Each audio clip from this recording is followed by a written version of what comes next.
मग तुम्ही कुठे होता? मी गावाला गेलो होतो. म्हणजे राजननेच मला पाठवलं होतं आमच्या काही प्रॉपर्टी कामानिमित्त. पण आत्ता मला कळतं की त्याने मला मुद्दामून गावाला पाठवलं, कारण तो हिच्याबरोबर होता ना. सर, तुम्ही पाहिजे असेल तर हिच्या सासूची खात्री करून घ्या.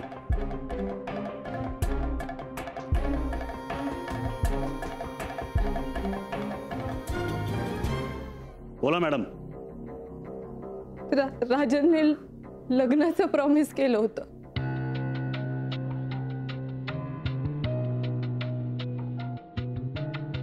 त्यांनीच मला डिवोर्स घ्यायला लावला. आम्ही या शहरापासून लांब कुठेतरी सेटल होणार होतो असं आम्हीच दाखवलं त्यांनी मला. आणि पळून गेला तो.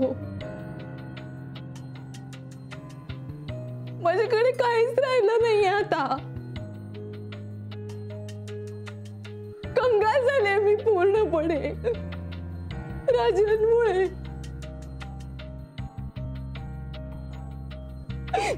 म्हणून मी इकडे आले त्याला शोधायला. खरं सांगते. म्हणजे त्याच्याशी तुमचा संबंध आहे तर? मग त्याच्याशी तुमचा संबंध नाही असं खोटं का सांगितलं तुम्ही? तुम्हाला पोलीस स्टेशनला न्यावंच लागेल. पण सर मम्मा. चला, येत आहे की. आणि काका तुम्ही पण चला.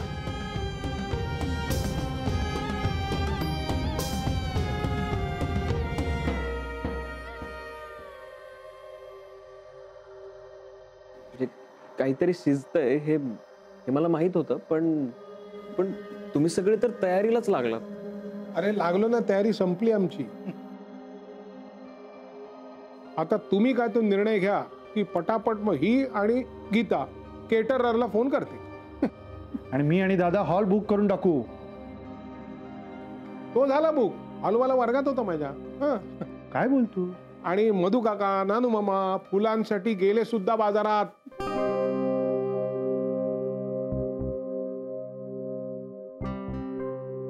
बाबा काय चाललंय? तुम्ही गंमत करताय का? अरे गंमत नाही, खरं सांग. आमच्या बाजूनी सगळी तयारी आहे. एकदा तुमचा हो करायला पटापट की पुढे जायचं. हो मानसी, करशील ना विचार? पण खरं सांगू का, तू या आमच्या घरात सून म्हणून आलेली आम्हाला सगळ्यांना खूप आवडेल. अगं खरंच मानसी, सासूबाई ऑलरेडी खूप खुश आहेत तुझ्यावर. आत्या प्लीज. आई बाबा काय चाललंय तुमचं? खरं सांगू का, आपल्या घरातनं आत्ताच जे एक मोनिका नावाचं वादळ गेलंय ना, ते पुन्हा येणारच नाही याची काही शाश्वती नाहीये. देव न करो मोनिका पुन्हा इथे आली आणि तिने पुन्हा तिची नाटकं सुरू केली तर तुम्ही ती एक वेळ मान्य कराल, पण आम्ही मात्र अजिबात करणार नाही आहोत.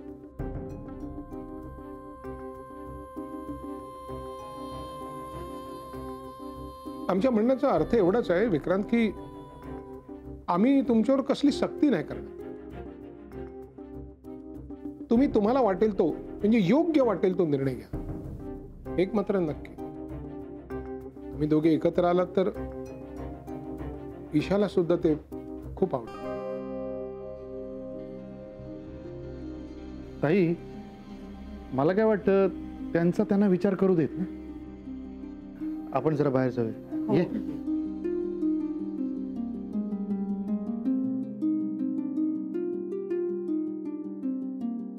मानसी, नीट विचार कर.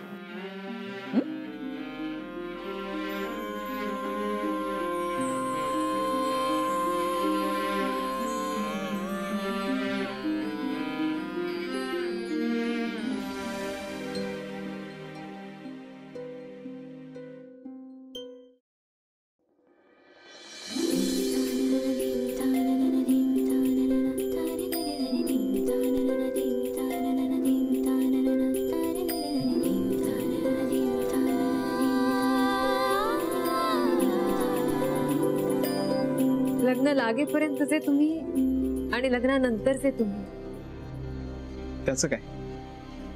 मी तेव्हापासून बघतीये तुम्ही खूप अपसेट दिसताय, वेगळे वागताय. इतके दिवस तुम्ही हे सगळं एकट्याने सहन केलं.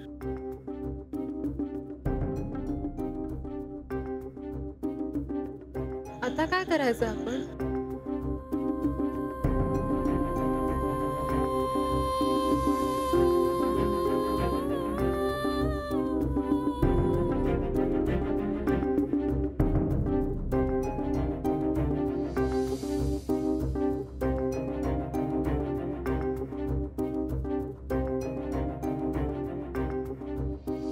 माझे केस पांढरे झालेत का?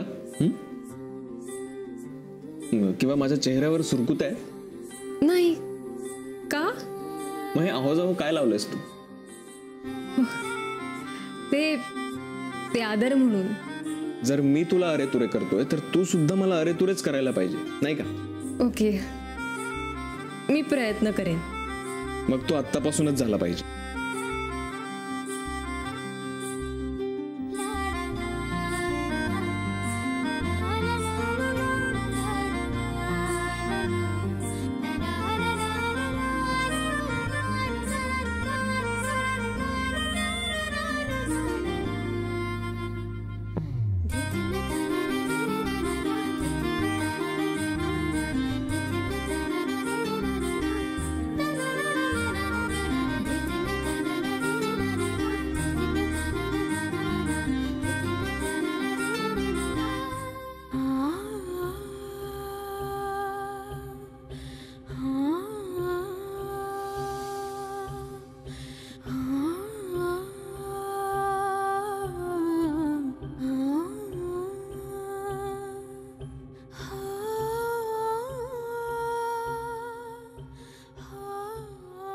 मानसी, काय झालंय?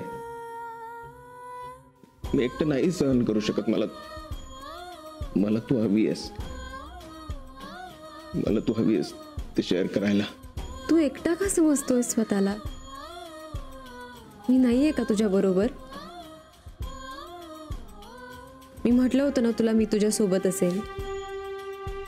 माझी साथ ताईच्या डिलिव्हरी नंतर संपणार नाहीये.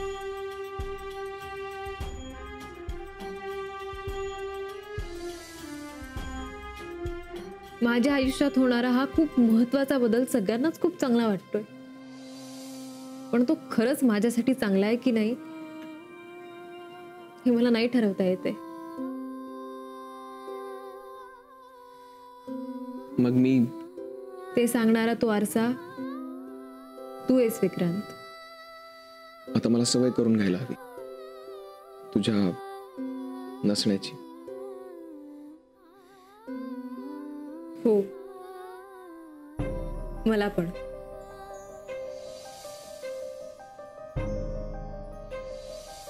Please have a big hand for Mr. and Mrs. Davi.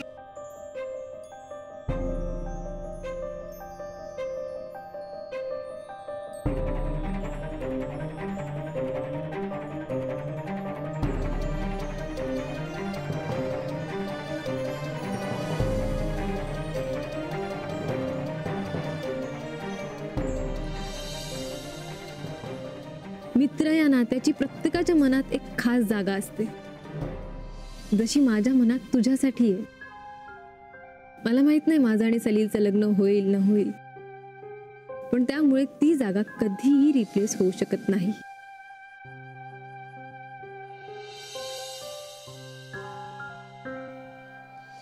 मी तुला काहीतरी महत्वाचं सांगतो आणि तू मला फुलं कसली देतेस? अरे मग काय करू? मला कळतच नव्हतं तुला शांत कसं करू. हे बघ, तुला जो त्रास होतोय त्याचा त्रास मलाही होतोय. मला कळतच नव्हतं तुला कसं समजावू, काय बोलू.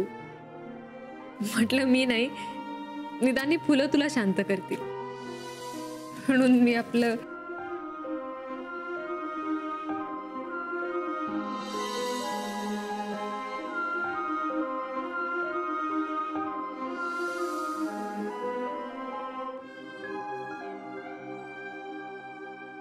मी नाही, आपण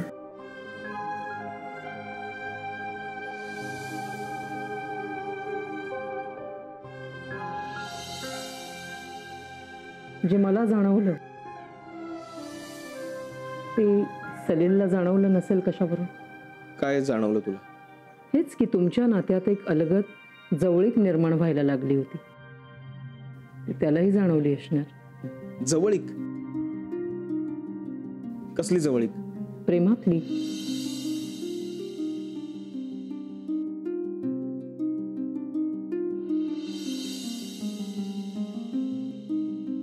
पण मला विक्रांतबद्दल जे वाटतंय त्याला सलील प्रेम असं म्हणतोय, आणि त्याला तसं का वाटतंय याची 10 उदाहरणं दिली त्याने मला. तो 10 नाही 100 उदाहरणं दे. तू त्याला सांगायचं, स्पष्टीकरण द्यायचं, त्याला समजवायचंस.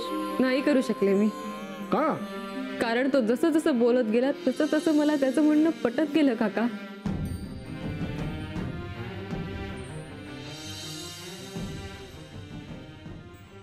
मला खूप फरक पडतो मानसी. कालचा तुझा माझा तुझं माझ्याशी बोलणं, चंद्र वेगळा हसणं, होता. कालचा तुझं मला समजून घेणं, माझा चंद्र वेगळा हे सगळं मला हवंय. मी नाही राहू शकत त्याशिवाय. मला माहित नाही तुम्हा दोघांमध्ये काय, पण चांदणे मी पाहू शकतो, मी सांगू शकतो ते हे तुझे सुंदर रसरक्षित आणि एक गोड असं नातं आहे. तुमच्या दोघात प्रेम नसेल ते दुर्दैव आहे की तुम्हाला माहित नाही ते प्रेमच आहे.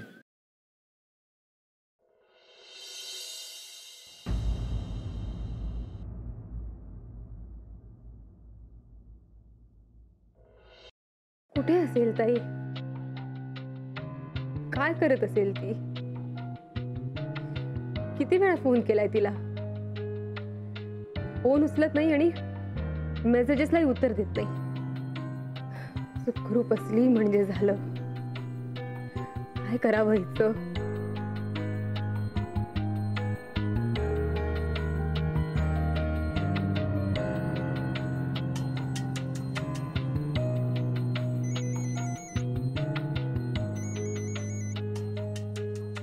हॅलो, हा बोला आजोबा. मनू बेटा, मी आजोबा काय झालं? अहो रडताय का तुम्ही? आजोबा काही नाही, पण आजोबा काय झालं? तुम्हाला बरं नाही वाटत आहे का?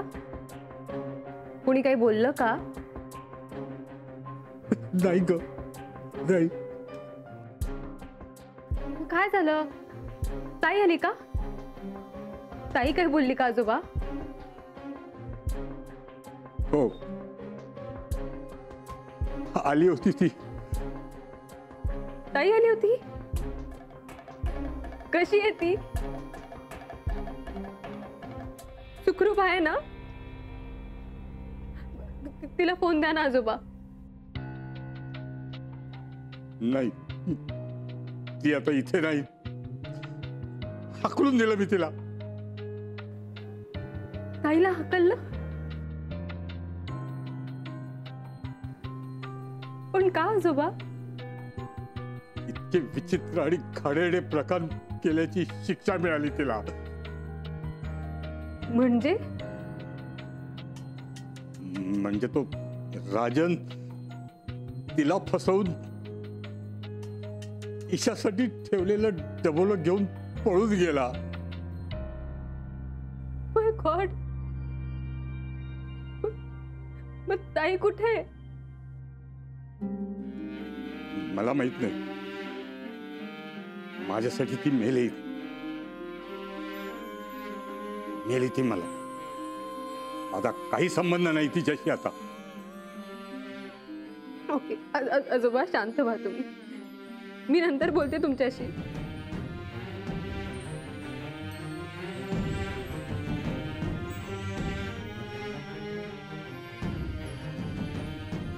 मला काय झालंय? बाबा सांग ना, मला काय झालंय? तिला आजीची आठवण आली ना, म्हणून ती रडतीये. चल आपण फिरायला जाऊ. हा चल तुला मी फिरायला घेऊन जातो मस्त पैकी.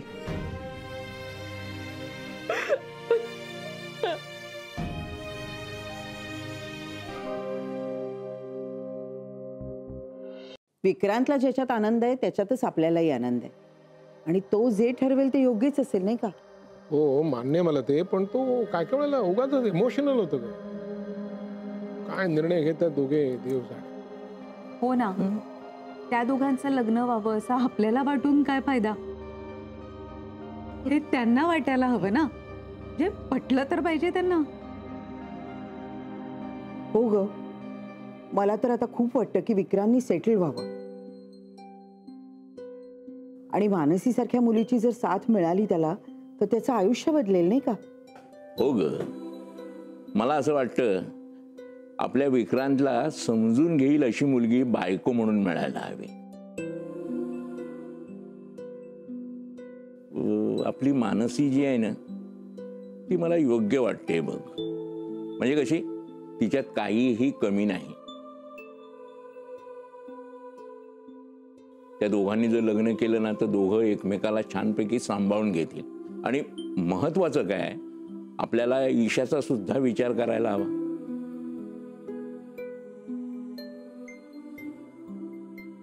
ईशाला ती दोघं जण आई वडील म्हणून मिळाले तर तिचं आयुष्यही मार्गी लागेल. काय हो ना, एकूण काय तर दोघंही एकमेकांना अनुरूप आहेत हेच सिद्ध होतंय.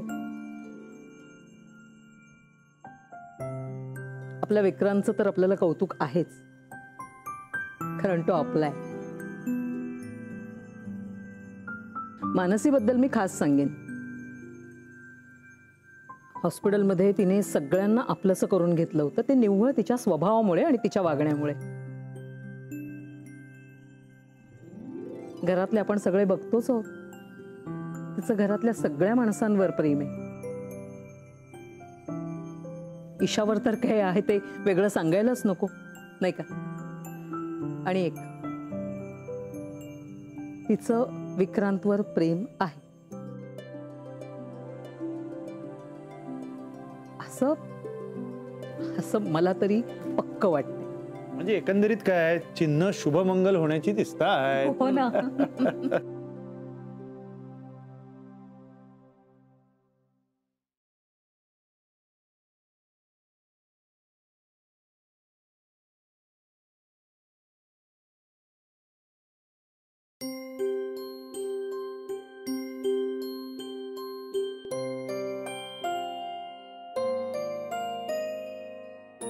मी आणि विक्रांतने काही ठरवण्याआधी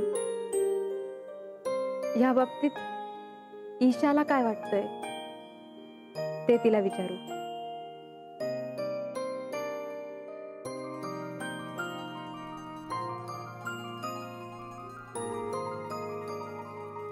कारण लहान मुलांच्या मनात येणारा विचार खूप प्युअर असतो आणि मला ईशाच्या मनातला तो विचार जाणून घ्यायचा आहे.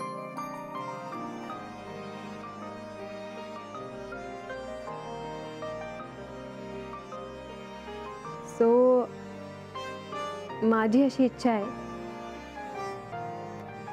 ईशाचा जो निर्णय असेल तोच शेवटचा असेल.